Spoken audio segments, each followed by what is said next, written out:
ইকবাল ভাই, প্রথমেই জানতে চাচ্ছি, ঈদের সিনেমা রিলিজ দেননি, ঈদের পরে দিলেন, দর্শক প্রতিক্রিয়া কেমন পাচ্ছেন? আমি যতটুকু ছবি দেখলাম, আমি তো আজকে হলে ছবি দেখছি, আমি কোনো সিনেপ্লেক্সে বা ব্লকবাস্টার ছবি দেখি না। এবং দর্শক কী চায় আমি দেখলাম, সিনে সিনে দর্শক তালিবান এবং দর্শকগুলো এনজয় করতেছে।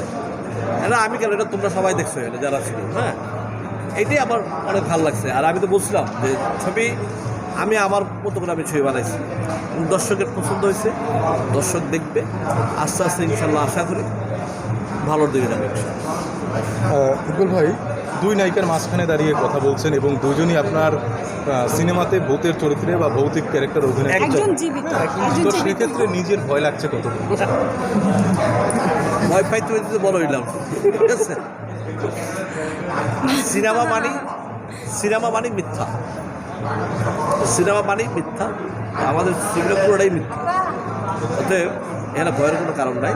হ্যাঁ, দর্শকটাকে আমি একটু আতঙ্ক দিতে পারছি, বা দর্শক যারা একটু তালি মারছে, দর্শক একটু খুশি হয়েছে, দর্শক চিল্লায় উঠছে, হ্যাঁ, এটা আমার বেশি ভালো লাগছে। ইকবাল ভাই, ঈদের পরে একটি ঈদের আমেজ আপনি সৃষ্টি করার চেষ্টা করেছেন, কতটুকু সার্থকতা আছে বলে আপনি মনে করেন? অ্যাকচুয়ালি আমি সত্য কথা বলি, যেটা সার্থকতা ছিল যে গরম, এই গরম আমি নিজেই তো বাসাতে বেরোই না, তারপরে যে দর্শক আমি আইসি যে হাউসফুল দেখলাম মধুমিতার দিচ্ছি, হ্যাঁ, এইটা তো অনেক বড় একটা ব্যাপার। এবং সব জায়গায় সবাই যেসব হলে আমি রিপোর্ট নিয়েছি, সবাই একই কথা বলতেছে, যেটা ছবিটা বল বাড়িতে ছবিটা খুবই ভালো। আমাকে সবাই একটাই বলতেছে যে এই ছবিটা লেগে যাবে, ছবিটা লেগে যাবে। তো লেগে মোটামুটি আজকে যেমন সকালবেলা ছিল একটু কম, তারপরে বাড়ছে, এভাবে তো বাড়তেছে। হ্যাঁ, তো আশা করি ইনশাল্লাহ মানুষের দুয়ারে দুয়ারে পৌঁছায় গেলে মানুষ যখন জানবে যে ছবিটা দেখছি, ছবি দেখো, হ্যাঁ, তখন ইনশাল্লাহ খুব ভালো রেজাল্ট হবে। ইকবাল ভাই, শুরু থেকেই একটু ভিন্ন ধরনের ছিল এটা, যেহেতু ঈদে আসার কথা ছিল, তারপরে একটি অন্য ধরনের প্রচারণা, আবার সেখান থেকে আপনার একটি চ্যালেঞ্জ ছিল, তো এইখান থেকে আমি আজকে এই যে এতগুলো দর্শক আছে, কোনো দর্শক কি ছবিটার ব্যাপারে নেগেটিভ বলছে? কারণ সেই সুযোগে আমি রাখি না।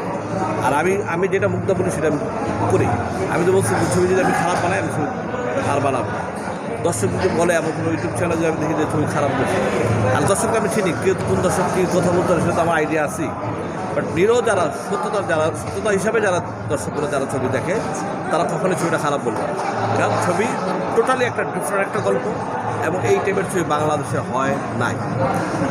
আপনার এখানে শক্তিটা আসলে কিসে? গল্প, আমার তো সত্যিই গল্প, এবং আমি তো সবসময় বলি, আমি তো গল্পের প্রতি প্রচুর জোর দিই। তারপর আমার যারা কাজ করছে, তাদের তুমি অভিনয় দেখো, এক্সিলেন্ট অভিনয় সব, কেউ হচ্ছে কম। ইকবাল ভাই, গতকালের একটি ঘটনা, সেটি হচ্ছে সিনেপ্লেক্স থেকে বাংলা সিনেমা, মানে ঈদের সিনেমা যেগুলো ছিল, নামিয়ে দেওয়া হয়েছে। আমি এই ব্যাপারে যে বাংলা সিনেমাগুলো নামায় দিচ্ছে, প্রায় 11টা ছবি 12টা ছবি নামায় দিচ্ছে, নামায় দিয়ে তারা ইংলিশ ছবি চালাচ্ছে। হ্যাঁ, তো এই ব্যাপারে সময় আসুক এবং উত্তরটা আমি সময় মতো দিয়ে দেবো। না, যদি এখন যেগুলো নতুন রিলিজ পাচ্ছে, এগুলোর ক্ষেত্রে এরকম ঘটনা ঘটবে কিনা বা আশঙ্কা আছে? করতে পারে, কারণ সিনেপ্লেক্স তো অ্যাকচুয়ালি ইংলিশ ছবির জন্য আর হিন্দি ছবির জন্য আছে, আমাদের বাংলা সিনেমার জন্য তো আর না।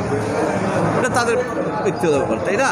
এবং এটা নিয়ে আজকে আমি এটা বললাম যে আমি ইকবাল এটা নিয়ে বসে থাকবো, এটার প্রতিবাদ করাভাবেই করবো ইনশাআল্লাহ, আল্লাহ যদি বাসায় রাখে। খুব রিসেন্টলি করবো ইনশাআল্লাহ, সবাইকে নিয়ে করবো, ইন্ডাস্ট্রির প্রত্যেকটা মানুষকে নিয়ে। এই স্টার সিনেপ্লেক্স বা এইসব জায়গায় যেসব আমাদেরকে শো দেয় না, হ্যাঁ, কেন দেয় না, তাদের কৈফিয়ত দিতে হবে। এবং প্রত্যেকটা মানুষকে নিয়ে আমি এফডিসি দেয়, আমি দরকার মানববন্ধন করব, ঠিক আছে? স্টার সিনেপ্লেক্স ইংলিশ ছবির জন্য আর হিন্দি ছবির জন্য আনা হয় না, মানে বাংলা ছবির জন্য দেওয়া হয়েছে। এবং বাংলা ছবি কেন চালা নাই, কেন দেয় নাই, আমি কেন ইন্ডাস্ট্রির প্রত্যেকটা সিনিয়রকে নিয়ে আমি ইন্ডাস্ট্রির মানববন্ধন, এবং আমি এটা ইংলিশ না, এটা ফরেন কান্ট্রি না, এবং এটা আমাদের দেশ বাংলাদেশ। বাংলা ছবির অধিকার সবার আগে। এবং কেন বাংলা ছবি তারা চালাইছে চায় না, তাদের আসল রহস্যটা কী, তাদের কি, তারা কয় টাকা দিয়ে ইংলিশ ছবি ইম্পোর্ট করে, কয় টাকা তারা সরকারের ট্যাক্স দেয়, কয় টাকা কী করে, এইসব গোমরে দিতে হবে। তারপরে তাদেরকে ধরতে হবে যে আপনারা কেন আমাদের ছবি সবার আগে চালাইতে হবে, তারপর সব কিছু। উজ্জ্বল ভাই, সর্বোপরি এই গরমের ভিতরে সিনেমা রিলিজ দিলেন, দর্শকদের উদ্দেশ্যে কি বলার আছে? দর্শকদের এখন গরমের ভিতরে দর্শকদেরকে অনুরোধ করব, যদি গাম এখনো পড়তেছে ব্যয় ব্যয়, ঠিক আছে, তুই আসে ছবি দেখলে ভালো। তোমরা হইছো ছবি তো আমার লোক বসে দেখছো, আমার কথার প্রশ্নের উত্তর দাও। তুমি ছবি দেখছো আমার সাথে? হইছো তুমি? আর মাইক্রোফোন নাও, ক্যামেরা হ্যান্ড নাও।